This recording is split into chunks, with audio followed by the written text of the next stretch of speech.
नमस्कार। मैं हूं संजीव श्रीवास्तव। आप देख रहे हैं 4 पीएम न्यूज नेटवर्क। मित्रों, अब भारतीय जनता पार्टी की लोकसभा की पूर्व सदस्य और मालेगांव बम ब्लास्ट की मुख्य आरोपी साध्वी प्रज्ञा सिंह ठाकुर बेपटरी हुई हैं।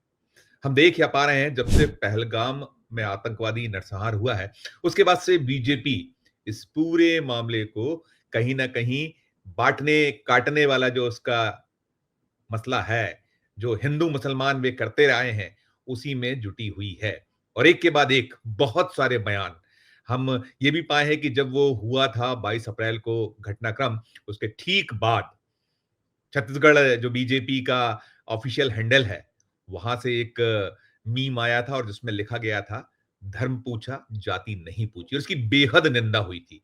और उसके बाद से लगातार चल रहा है, बहुत कुछ हुआ है, ऑपरेशन सिंदूर हुआ है, सीज फायर हुआ, और सीज फायर के बाद लगातार जो पॉलिटिक्स हो रही है, सब पॉलिटिक्स के बीच भारतीय जनता पार्टी के नेता इस पूरे मामले को हिंदू मुस्लिम रंग देने और कहीं ना कहीं जो वैमनस्यता पैदा की जा सकती है, उसमें लगे हुए हैं। और ये मध्य प्रदेश इसका एक पूरा उदाहरण बना हुआ है। इसने यहाँ एक शुरुआत यहीं से हुई है।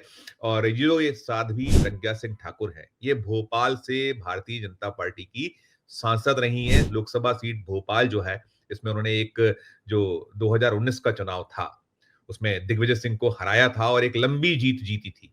उनकी जो छवि है, वो कहीं ना कहीं सनातन या जो हिंदुत्व की पैरोकारी करने वाले नेता के तौर पर है। और मालेगांव बम ब्लास्ट, चर्चित मालेगांव बम ब्लास्ट, उसकी मुख्य आरोपी हैं, ये आप जानते हैं। और वो मामला जो कोर्ट में लंबित है, उसका फैसला बहुत शीघ्र आने वाला है। और जो एनआईए है, एनआईए, उसने तो इस पूरे मसले में जब चार्जशीट पेश की तो एक हंगामा खड़ा हो गया।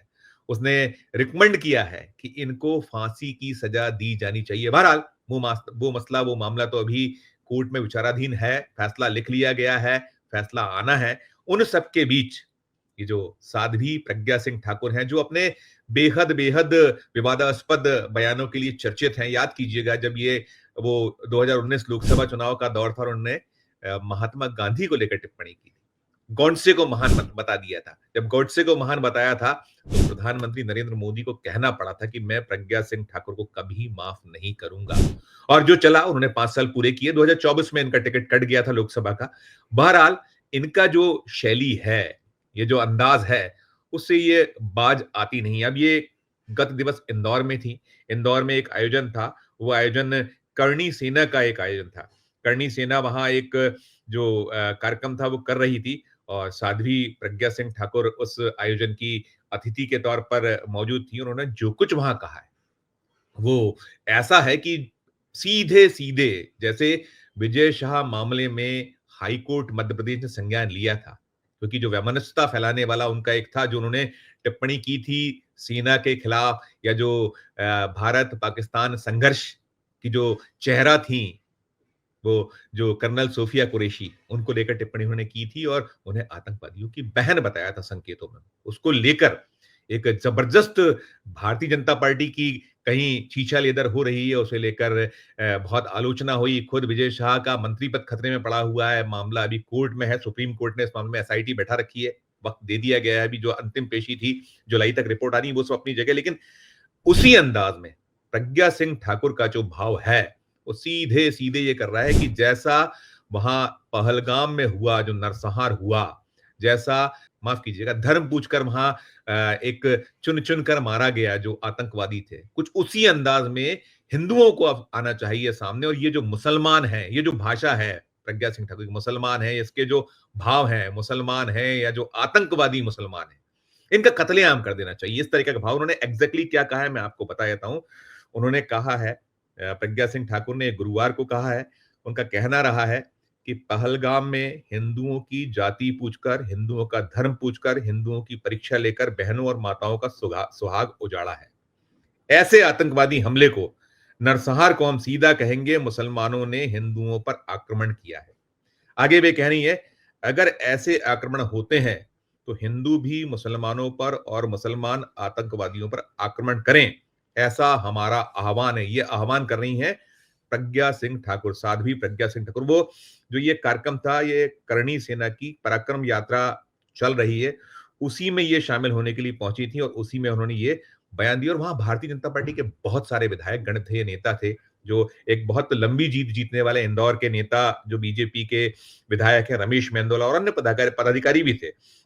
और प्रज्ञा सिंह ठाकुर ने बहुत कुछ कहा है। उन्होंने कहा है कि देश की जो परिस्थितियां हैं, उनमें जिस तरह से हमें आज खड़े हो जाना चाहिए, आज हम खड़े होना पड़ेगा। मुगलों से जिस तरह से युद्ध किया था, वह पराक्रम से कोई कम नहीं था। हमें उस समय मुगलों से युद्ध लड़ना पड़ा था।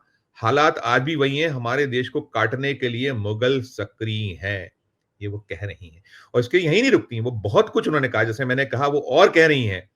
प्रज्ञा सिंह कह रही हैं कि मुगल आज भी गद्दार हैं। जो मुगल का खून है, जो मुगल के मिश्रित रक्त की संतान हैं, वे आज आज भी भारत को निष्कंटक नहीं होने दे रही है। भारत को पराजित करने के लिए बराबर प्रयास कर रही हैं।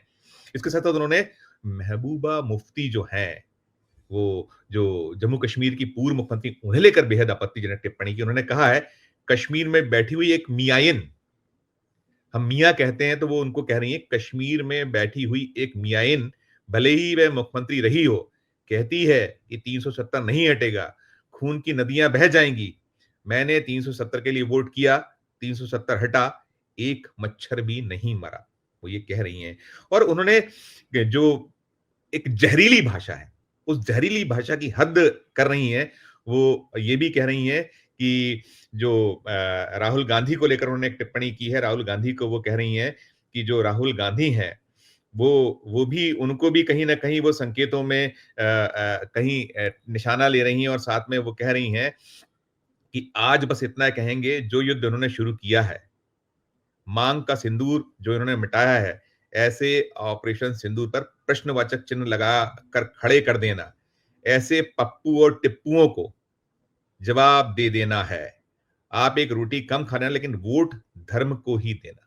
ये वो कह रही हैं और बड़ा ऐसा मसला है, ऐसा मामला है जो साफ लगता है कि ये जो भारतीय जनता पार्टी के नेतागण हैं, इन्होंने सिर्फ और सिर्फ, इनकी राजनीति यहीं तो टिकी है, हिंदू और मुसलमान पे टिकी है, बाकी इनके पास बताने के लिए कुछ नहीं है। नरेंद्र मोदी बीते 11 सालों से देश के प्रधानमंत्री हैं, भारतीय जनता पार्टी की अगुवाई में केंद्र में सत्ता है, एनडीए है, लेकिन सिर्फ और सिर्फ हिंदू मुसलमान ही इन्हें कहीं जो ठोर है, जो राजनीतिक ठोर है, जो चुनाव को जितवाना है, वो वही कर सकता है।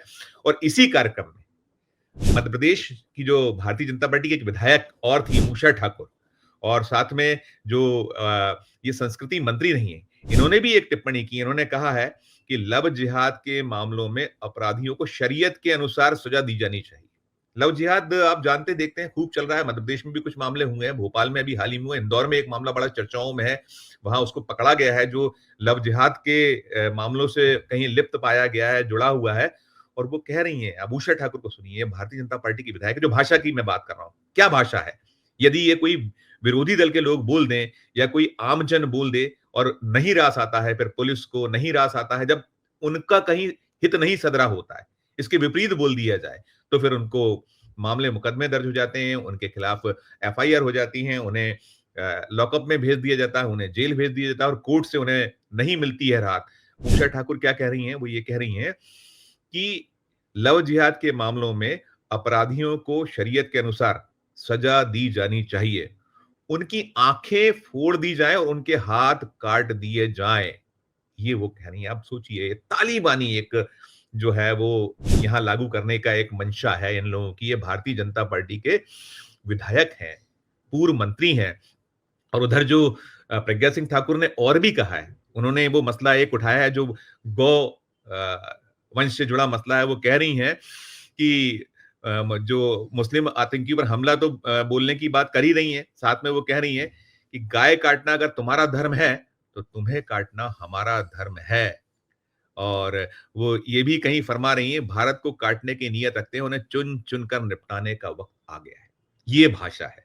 ये भोपाल की पूर्व सांसद हैं। शर्म आती है, मैं भी इसी भोपाल से आता हूँ। मध्य प्रदेश की राजधानी है भोपाल। ऐसे हमारे जो प्रतिनिधि रहे हैं, मैंने वोट नहीं दिया था, मैं नहीं देता ऐसे लोगों को वोट। मैं तो जो ठीक है, किसी भी दल का हो, दल से हमारा कोई लेना-देना नहीं, लेकिन हम ये देखते या पाते हैं कि जिसमें नहीं है कलेवर, जो सिर्फ वैमनस्यता फैलाता है, उसे क्या वोट दिया जाए? ना दीजिए वोट। लेकिन जनता है, उसे तो यही सब अच्छा लगता है और उसको लेकर एक वाहवाही, एक लफ्ज़बाज़ी और एक इस तरीके से आपको सिर्फ़ धर्म के नाम पे ये अफ़ीम जो चटा दी गई है, ये अफ़ीम इतनी घातक होती चली है, स्मैक से बदतर है ये मामला। रगों में बहने लगा है। छोटे-छोटे बच्चे हिंदू और मुसलमान की बात करते हैं, हमें ध्यान नहीं आता, हमने तो कभी नहीं जितना हमारा जो बचपन बीता, हम जो युवा हुए, कॉलेज, स्कूल में पढ़े, कहीं इस तरीके का बन नहीं। अब तो सिर्फ़ और सिर्फ़ सारे हर तरफ बाँटना है, कटना है, एक है, सेफ है, यही सब चल रहा है। यही चर्चा का विषय है। आपने बिल्कुल अंदर तक भर दिया और मैं जो बात कर रहा था कि मध्य प्रदेश, विजय शाह का मामला, जगदीश देवड़ा का मामला, फिर हरियाणा के जो राज्यसभा बीजेपी के सदस्य रामचंद्र जांगड़ा, उन्होंने सेना का अपमान किया, इन्होंने सेना का अपमान किया, वो भाषा बोली, वो कह रहे थे रामचंद्र जांगड़ा जांगड़ा की जो वहाँ मारे गए पहलगाम में, वो तो उनके जो घर के लोग थे, परिजन थे, जो महिलाएँ थी, वीरांगना नहीं थी, यानी कायर थी वो, नहीं तो ऐसा नहीं होता। फिर रणबीर पठानिया, जो एयर फ़ोर्स को कहीं क्या-क्या उन्होंने कहा है, दिखाई है हमने खबर। कुल मिलाकर ये जो कहते थे पहले कि कुएँ में भांग घुल गई, अब तो हम ये कहेंगे कि भांग वाला कुआँ हो चुका और किसी को कोई फ़र्क नहीं पड़ रहा। ऊपर से सब कुछ चल रहा है और जब जो उनके आका लोग हैं, वो जिस भाषा में बोलते हैं, वही नीचे तक जा रही है और ये तो बेहद आपत्तिजनक है। मैंने कहा ना कि यदि इस तरीके की भाषा जो सूट नहीं करती भारतीय जनता पार्टी को, राष्ट्रीय स्वयंसेवक संघ को या और इनके अनुषांगिक संगठनों को अगर इनकी आलोचना की जाती है ऐसे मामलों में, तो उनके खिलाफ मामला मुकदमा कायम हो जाता। लेकिन ये तो पूर्व सांसद हैं, भारतीय जनता पार्टी की नेत्री हैं, भले ही मालेगांव बम ब्लास्ट में इनके खिलाफ फांसी की सजा की अनुशंसा एनआईए कर रहा है, लेकिन ठसक है, ठकरास है, जो कहना है सो कहना है और खुलेआम कहना है। सैयां भाई कोतवाल तो फिर डर काहे का, खुल्लम खुल्ला जो करनेंगे जो कहना कहना है कह लेंगे खुल्लम खुल्ला, क्या कर लोगे? ये शैली है इनकी। आपकी अपनी टिप्पणी क्या है? आपकी अपनी राय क्या है? इस वीडियो कमेंट बॉक्स में जाकर ज़रूर कीजिएगा और खबर अच्छी लगे तो चैनल को लाइक कीजिएगा, सब्सक्राइब कीजिएगा, ज्वाइन का बटन दबाइएगा तो हमारी हौसला अफ़ज़ाई होगी। प्यार और इस तरह रखिए और देखते रहिए 4 पीएम न्यूज़ नेटवर्क। धन्यवाद, नमस्कार।